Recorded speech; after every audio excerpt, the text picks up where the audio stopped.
Hello everybody, it's Mike with the 1974 GMC. I know I said the next video would be installation of the intake manifold, and I guess that's going to be the next video. I just wanted to show you this pretty quick. I've got a fair amount of time and dinking around with this to get everything right. What I really wanted to know was, what studs do I need, or what positions are the studs going to be in. And so there was one there. This one must have just been bolted through with a regular bolt, so I found a stud to put in there. But basically, I've assembled the entire drive system, if you will, and I had quite a bit of struggle with the power steering pump. It's still not perfect, but I think once there's no gasket between here and the block and no gasket on here, I think that'll even things out pretty well for me. And I've got, this is the Vintage Air compressor and Vintage Air's bracket. They're mounted to the head. I wanted to make sure that I could fit that in and get a belt in. And just so you know, I've modified this bracket. This L bend used to be in the other direction, and I needed some more clearance. If you kind of look down the belt here, and the light's maybe a little in our eyes, I needed some more clearance there, so I flipped that over, and that basically gives me, with the full range of motion of this compressor, it still gives me decent clearance. So got that. The only thing is this used to be tied into that bolt hole there.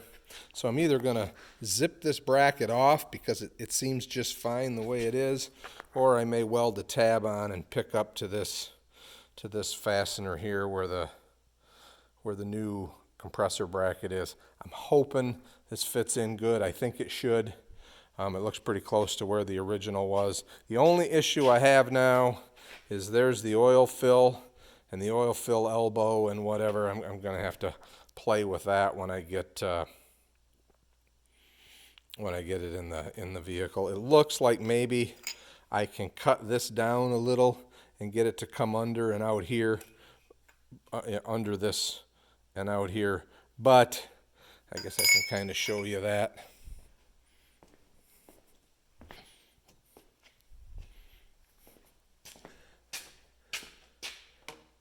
I don't remember the exact routing for this thing, but that might work. If not, I'll have to figure something else out. It's just always one of those things when you're retrofitting an old vehicle. You got a lot of things to work out and figure out. But having the engine here to mount this stuff and figure it all out was certainly a big help. So basically, this ring is all on. I've got pretty even clearance all the way around on it.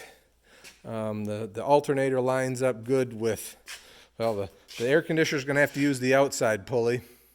The alternator is going to use these two, and then this will drive down I'm sorry, I got pointing it the wrong way. So the alternator, or the air conditioning compressor is going to use the outward most.